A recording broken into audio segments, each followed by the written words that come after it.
Hello, and today I'm going to talk about WWE Friday Night Smackdown. Today, only had 3 wrestling matches. Like, seriously, I look up the card, title, the night card, or the fight card, whatever it's called, match card. There were only 3 matches today.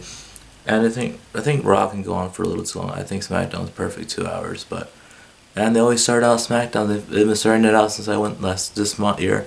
I think they started doing it this year for the ACD song. Are you ready for a good time? Are you ready? So yeah, that song. So yeah, AC/DC starts off SmackDown. Makes me happy. I love AC/DC. Anyway, so the show started with Jeff Hardy and Sheamus signing their contract, and Jeff Hardy doing a piss test.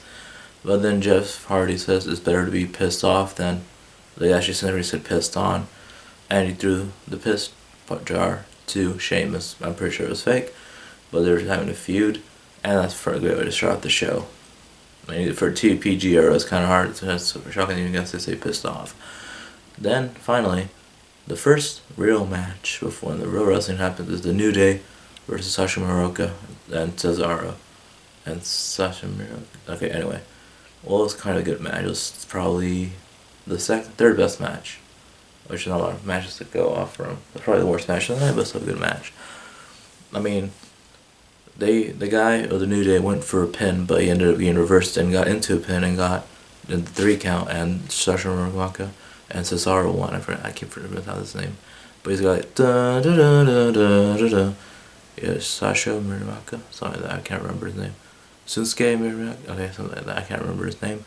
I'm not a big fan of it, but Cesaro I know because it's an easy name to remember, and he's been around for a while. So this is Sasha Miroka, something like that.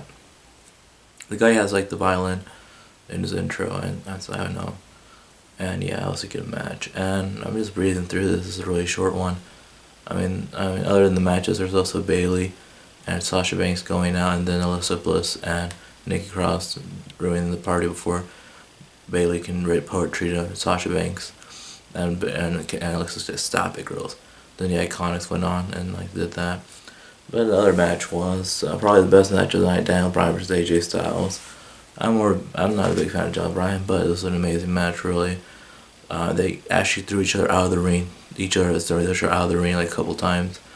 There was an amazing, almost running knee, which is John Bryan's finishing move, but AJ Styles reversed and was able to do a flying forearm into the face of Daniel Bryan, which I call a flying fist, but I don't know if it's called a flying forearm. And he got the pinfall and is now the Intercontinental Champion. Other Daniel Bryan called him a coward for taking his buy in his last week.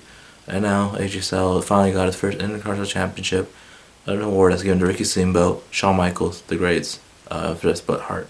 There's been a lot of great Intercontinental Champions. AJ Styles has not touched the greatness of any of those wrestlers I just mentioned. But it was just a fun match. It was just a great match. A lot of arrow fighting, a lot of flying dynamics, or high flying as they say. Yes, I mean, and they always advertise Raw. I read somewhere it might be retiring, and that's why they do the whole eye injury thing. They might give him an excuse. I'm pretty sure that wasn't real. But I'm just saying that because they referenced Raw, but I'm going to talk about that more on the Raw video. And they're really hyping up Backlash. They really are. They're always putting promos for. I'm going to do a review of Backlash, but that's until Sunday. And let's see. In the final match, in the main event, after the whole Sasha Banks, Alyssa Bliss thing, let's see. We had a 6-man tag between Otis, the Heavy Machinery, Braun Strowman versus Ziggler, Miz, and the other guy, and it was a great match. It was probably the second best match. And there's a funny bit where Kid Corbin goes to Mandy Rose, I think is Otis' girlfriend, and they try to say, "I know why you let him wear a green crown. You want him to believe it's me." And then, of course, Otis left the match and attacked, and came back just in time for Braun Strowman to do the Fright Train Express, or the Braun Strowman Express, however you want to call it.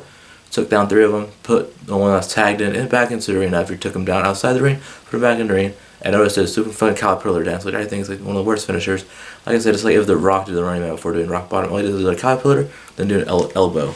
I mean, I prefer the people's elbow to the caterpillar, because I think there's like some momentum in the people's elbow when he's like running down and up and down. All he does is do the caterpillar and then just go up and elbow drop. I mean, the people's elbow is also a bullshit finishing move, but it's a lot better than the caterpillar, in my opinion. Because at least there's like motion and momentum through the people's elbow. And yes, Otis won again with a goddamn caterpillar finishing move and won the match between the 6-man tag team at the end of the night. And the best part was probably when King Corbin got attacked by Otis while he was trying to hit on Mandy Rose. I believe her name is Mandy Rose, maybe. Whoever that lady is. Yes. Otis is kind of like the new Rusev when he has that hot blonde girl, but I think that hot blonde girl is now married to Bobby Lashley, but I don't know if that's true or not. Maybe it's a storyline. Maybe it's like a Randy Savage and Miss Elizabeth thing where they're already married in real life before they actually got married on wrestling, because you don't know.